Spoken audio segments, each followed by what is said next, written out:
Ah, darn it, then the wind picks up. Oh well. Hopefully this sound comes out okay.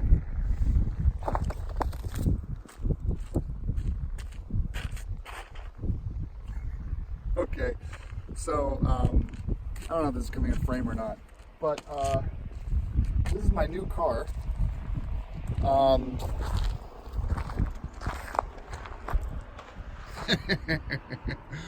Now, there's stipulations here. The first thing is I'm required to remove the wrap. Looks like the hood is actually up.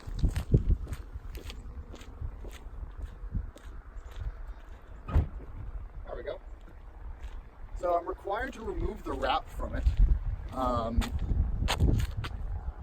which is, step one. Step two is obviously I have to maintain it. It's my car now. The way this works is every 2 years, our company goes through the entire fleet of our vehicles. So they put in, 200,000 to 400,000 miles on our mobile mapping trucks, and then they're basically useless or pointless at that point. They have no value. So what we did this year differently is we decided instead of scrapping them or wholesaling them, we would give employees a chance to actually buy them. So there were like 20 vans available, 30 people were interested, and they did a raffle. So I won this one. I had to pay for it. So the cost I probably shouldn't disclose, but it's slightly above the cost you would make back money in scrapping it. So in the hundreds of dollars, not the thousands of dollars. 258,000 miles in the odometer. I have a 2-page PDF that goes through all the maintenance that was done to it. At 170,000 miles, it received a new transmission, and on time, automatic transmission flushes, 4 brake jobs, front and rear, and a new catalytic converter, new exhaust system, new coil packs, new steering rack and pinion, new front drive shaft, multiple tune-ups, no walnut blasting or carbon cleaning done. These things are really awesome vehicles because, first of all, they're front-wheel drive, so they get really good fuel economy and easier to maintain. It's a 2.5 liter non-turbocharged, naturally aspirated motor. It's the S trim, and we take them south. So every October, all the vans will go south to Texas, Florida, California. So they're never driven in salt or ice. So they get all-season tires, obviously. And what else? They are the base models. The only problem really is that there's a metal plate right here for mounting cameras. So I've got to go to the glass place and buy a replacement plate. And of course, part of the stipulation is I have to remove the wrap, which is going to be about 3 or 4 hours of my time with a heat gun. Underneath, the car is actually red, so you can see it here. You've got the red trim there, so it is actually red underneath. So for a few $100s, I have a 258,000 mile car with 100,000 mile transmission, and all the maintenance is up to date. But you know me though, I've already ordered oil, cabin air filter, transmission fluid, brake fluid, front and rear brakes. I think the rears are actually, no, they are disc. So front and rear disc brakes, not drum. And what else did I order? Oh, wiper blades. Wiper blades are all 3 years old, so new wiper blades. And I'm going all Ford brand for the first thing. On Wednesday, I take this thing to Ford. They're going to do a full, quote, pre-purchase inspection on it, even though I already own it, and give me a list of all the things that are wrong with it. What else? What needs to be state inspected? I'm going to order winter tires for it. I think I'm going to stick with the stock wheels. Even though I would like to have aftermarket wheels on this, I think once I remove the vinyl from this thing, it's going to look really shitty. Basically, it's adhesive. So a lot of Gooby Gone could help me. These were vinyl wrapped on day one of taking delivery, by the way. So the paint underneath them is all in really good shape, according to them. If you go underneath the car, there's no rust except for on the end links. Let's check out the motor, actually. I've kind of been talking for a little bit too long here. I'll check on the inside while I get the engine bay opened up. It does smell like the driver of this car was a smoker, which is annoying. The oil was changed 2,000 miles ago, but these sat for a while, so it's 2,000 miles and like a year and a half ago. So for some reason I can't get this thing. Maybe it's already unlatched. Let's see. Where's the back? So you can see how this thing's bolted in here. There's the back seat. The seats all the way, and they take the seats all the way out because they're just full of computer equipment back here. Brand new shocks, well, brand new. They're not the original shocks on here either. Not the original exhaust system. Roughly everything on the car is about 100,000 miles old now from being repaired. Clearly a dirty engine bay.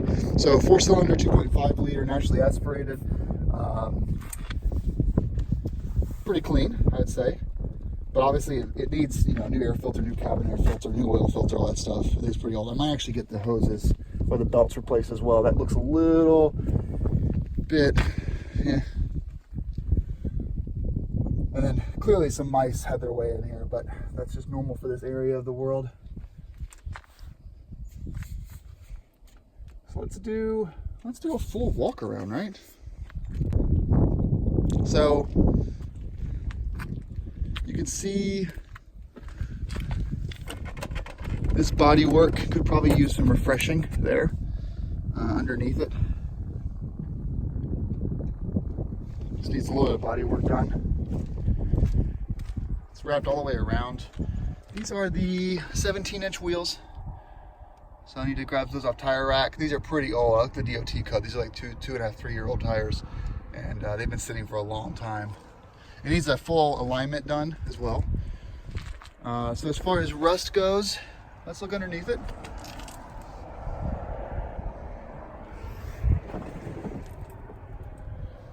There you go.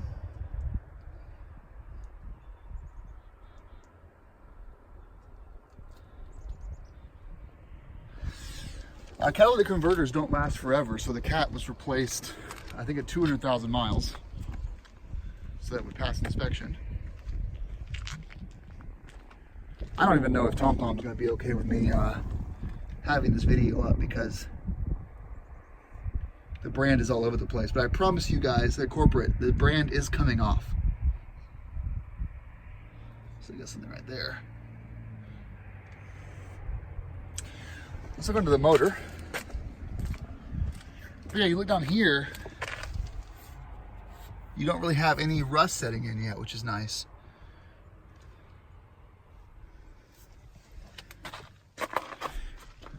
And these seats are they're not even bolted down yet, but I'll get Ford to bolt those down. I also bought some lithium grease. I could get these hinges all greased up. Got a brand new spare tire under here. Well, not brand new, but never used spare tire, which is nice. Got an accessory port there. It also needs a new driver's side seatbelt coil to pull the seatbelt back in.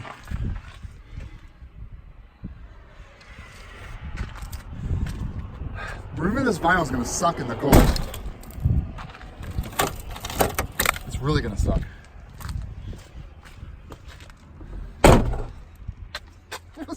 Was that ice or was that something else? It's a thud. It made me new. Oh, that's because it looks like we yanked out. The seal here is gone. This is a metal plate. But it looks like it's okay on the actual door seals. Just as the whole thing moves. All right, and then in the front. So, not that shabby. Oh, a little bit of rust right there. Bluetooth backup camera. It is a base model, though. Here's my thought. Well, I have you guys. I'm starting to get cold. My thought is that what's going to happen here is I'm not going to do any major work to it. I think it might need a new transmission now that it's because the transmission was replaced 126,000 miles, and it's a 258 now, so it's double the life of the original transmission, basically. Transmission, the part is $2,600. I think that's before labor, so it may need a new transmission, and I don't mind paying for that if it's going to get me, if the motor is strong. So what I'm going to do is I'm going to drive this thing until the end of winter. It's a winter car for me. It allows the Golf R to stay out of the winter, salt and shit, and it also allows me to have an extra vehicle for getting trash out of here, you know, leaf cleaning, putting a TV in the back, that kind of stuff. It also has a good towing capacity, although I need to get a trailer hitch for it, right? Yeah, it does tow though. I have 3,000 pound capacity on towing. So I can tow the GS places with it, with the transmission being good, if it is good. And then, so once I actually drive this all winter and it doesn't die on me, if it doesn't die by the end of the winter, that's a big if, I'm giving it a fighting chance by changing all the fluids and the brakes and getting a full inspection done on the suspension. If it survives until April, then what I'll do is I will have the motor, the top end opened up, and at least in the intake manifold, we're going to, and the valve covers, we'll walnut blast it and get all the carbon out of there, because it's definitely has some sluggish throttle response. We'll do walnut blasting, then we'll do new motor mounts, which I had motor mounts put in at 150,000 miles ago, and then we'll have the transmission inspected. If it needs to be replaced, we'll replace it. And then I think we'll be able to get another 2 or 3 winters out of this thing before it dies. So that is the plan for this thing. And it'll go live at Heather's dad's house, because he has 5 different cars that are all beaters. And he'll basically drive them all on a weekly cadence. So like every 5 weeks, he'll fire this thing up and use it as his around town car over the summertime, which will mean that it's getting driven this summer and not sitting in a, you know, just sitting around getting rusty. That's pretty much it. So it's not really a big reveal, even though I'm probably gonna call this new car reveal. But this is my winter car, and it's just gonna keep me safe from any issues. I gotta find a custom plate for it that works, and then hopefully it lasts me like 5 winters. I drive about 5,000 miles in the wintertime in my Golf R, so if it lasts me 25,000 more miles, that'll be fantastic. Insurance, with the same coverage as my Golf R and my Sport Wagon, which are both very heavily insured. Insurance was $380 every 6 months, and my Golf R is $650 every 6 months, so it's definitely cheaper to insure than my Golf R.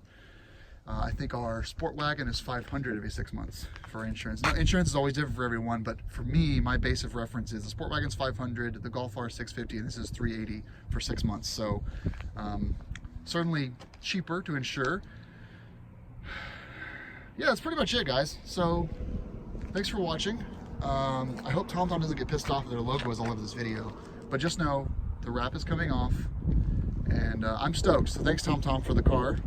And I'm just really, really happy to have a winter car. I'm gonna go take it to the house and start peeling off. I'm probably gonna work on one of these panels of wrap, like a small rear C-pillar. And if it's easy, then I'll keep at it. But it's 32 degrees. It was 30 when I started the video. 32 degrees and windy, so.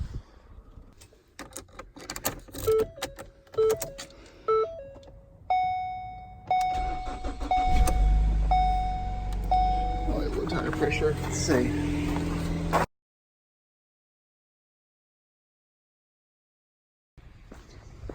Which one of these is mine?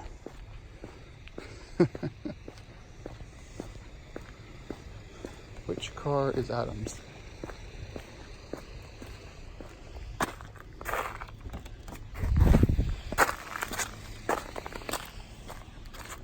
Nope, not that one.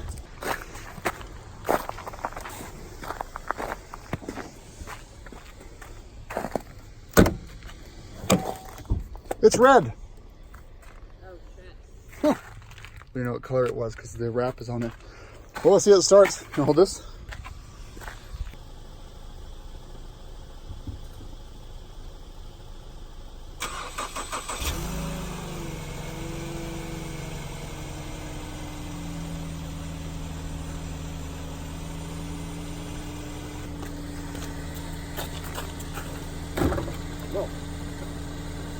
Well, there's ice.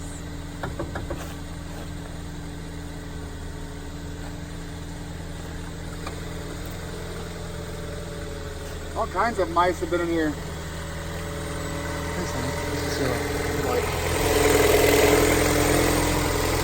Yeah, see the red?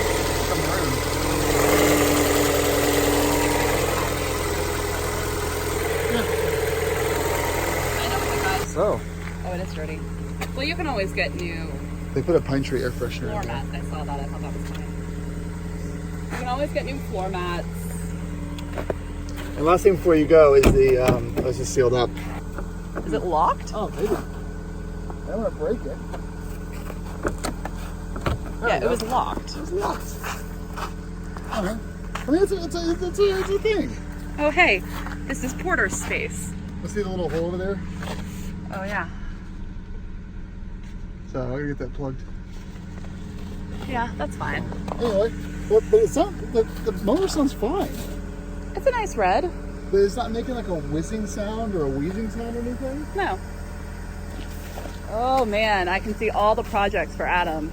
He's gonna get new lights for this thing. If anything, it's a dump car. Well, yeah. Is it our Christmas tree car this weekend? I want to get pints out of this thing. This is a 2015 Ford Escape, Heather. Uh-huh. All right, I guess I'll meet the co-op. I mean, you don't have to wait for me. I'll just go. This thing started up so fine. I'm not like worried it's not going to start again.